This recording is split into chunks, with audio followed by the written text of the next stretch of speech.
अरे ये सीढ़ियाँ खाली कर दे भैया।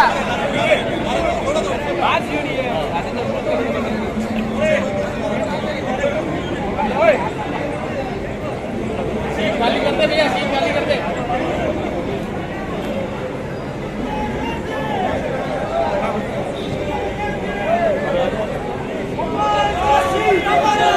गोपाल जोशी, गोपाल जोशी, गोपाल जोशी, गोपाल जोशी।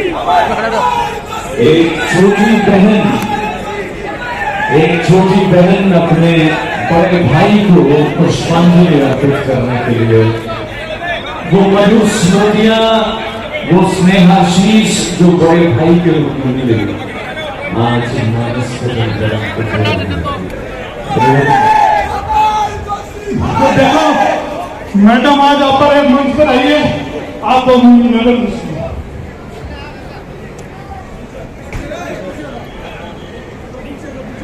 आज मैं अपने सब साथियों के साथ गोपाल जी को श्रद्धांजलि देने और ईश्वर से यही प्रार्थना करने कि उनके परिवार को उनके,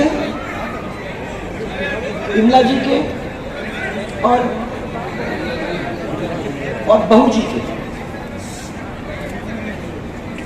तीनों के जाने के सदमा को सहने की शक्ति दे। ये हमारी सबकी ईश्वर की प्रार्थना है। गोपाल जी तो हमारे बहुत ही करीब थे और जब पहली दफा राजनीति के अंदर आए तो मुझे तो विश्वास था कि जब चुनाव लड़ेंगे तो ये इतना अच्छा सबके बीच में उनका व्यवहार था।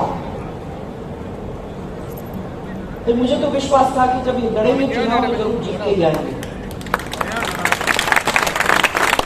व्यवहार ही नहीं, इतना बड़ा परिवार भी था।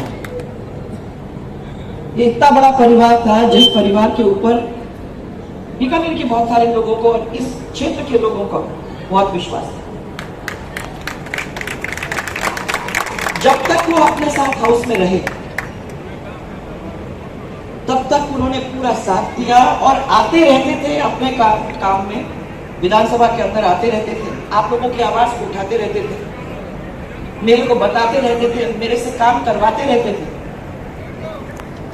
इसलिए उनका जाना हमारे लिए एक बहुत बड़ा सदमा है।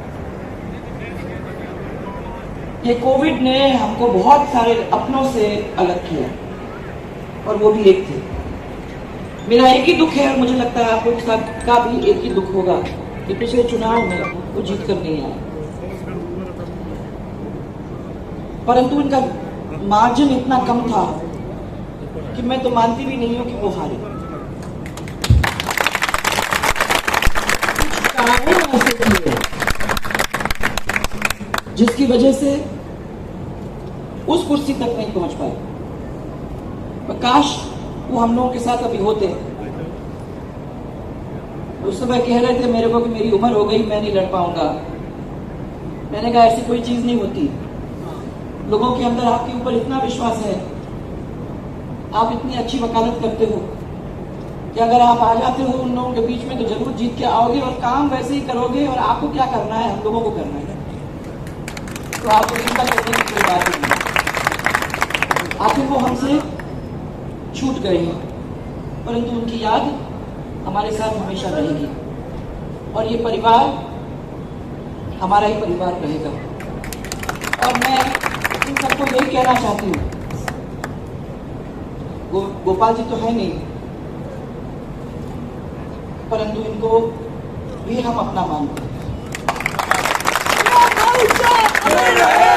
एक ही बार मैं कहूँगी, वो आपके रेस्टोरेंट में गोकुल जी को, मैंने गोपाल जी का तो मैं छोटू मोटू में बहुत मेरे को हाथ मरोड़ना पड़ता था और मुझे लगता है कि वो, मैं जब मैं कहती थी ज्यादा तो आती नहीं हूँ, मैं कभी इक्का दुक्का समय आती हूँ तो मेरे साथ 30-40 आदमी तो आएंगे ही आएंगे जान। और उन्होंने हमेशा ये कहा चलो ठीक है मैं सबको खाना खिलाऊंगा, कमरे में ऊपर आके बैठने की जरूरत है। मैंने कहा भैया वो भी मैं कर लूंगी, फिर आप सबको खाना खिलाऊंगा। बहुत अच्छी कुछ मीठी मीठी यादें हैं, वो हमेशा याद रहेंगे मुझे, क्योंकि उम्रदार आदमी होने के नाते कुछ कुछ ऐसी बातें कर भी सकते थे हम लोगों के साथ जो ये लोग नहीं कर सकते, और उनका आशीर्वाद बना रहता था तो हमको भी लगता था कि कोई बड़ा अपने घर का अपने साथ है। वो हमको छोड़ के गए हैं, हम उनको याद रखेंगे, उनको याद करेंगे, और इस परिवार को अपनी तरफ से श्रद्धांजलि देते देते मैं विश्वास से करती हूँ कि भगवान इनको शक्ति देगा कि वो इस बहुत बड़े आहत को एक तरह से झेलें और साथ में अपने परिवार को जिस मजबूती के साथ उन्होंने आगे किया था वैसे ही आप लोग करते रहेंगे। इसी विश्वास के साथ मेरा आप लोग सबको प्रणाम।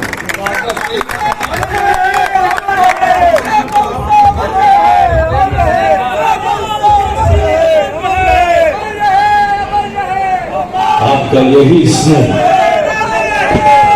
आपका यही लगाव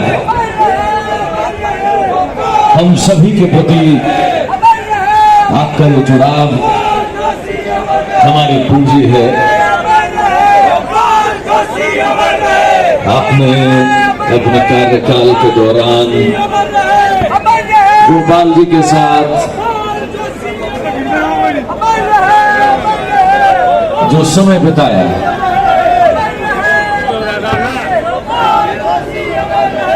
ये पीछे हो भाई, ये भीड़ से पीछे हो जाए भाई, ये सामने से खाली करे सब और पुलिस की मदद करे, ये क्या तरीका है?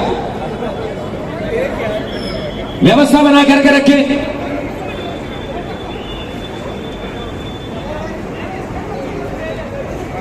ना ये लोग आराम से खड़े रहे, आराम से खड़े रहे।